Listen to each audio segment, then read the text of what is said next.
संरचनाएं प्रदान करने के लिए जैकेट्स दो प्रकार के होते हैं। फर्स्ट शाबाश बेटा, बहुत बढ़िया मुन्ना।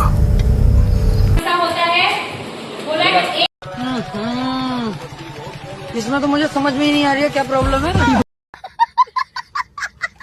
और दूसरा होता है कस्टम।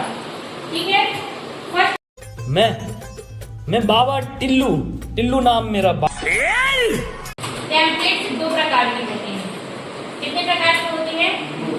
दो प्रकार के। कौन कौन? हेलो, मैं बसौनी के रहने वाला सुरेश कुमार बोल रहा हूँ। ये औरत कहीं खो गई है, एक मिला गंगाराम महादेव लौंडा लेकर गया साला।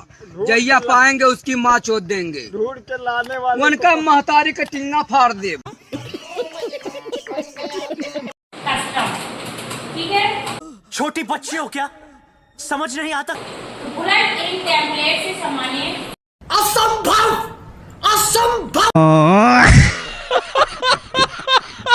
ऐसे बैठ जाओ, उसे चिपक के खलनायक हूँ मैं, ऐ प्यार क्या मुझे को क्या खबर, बस यार नफरत के लायक हूँ मैं।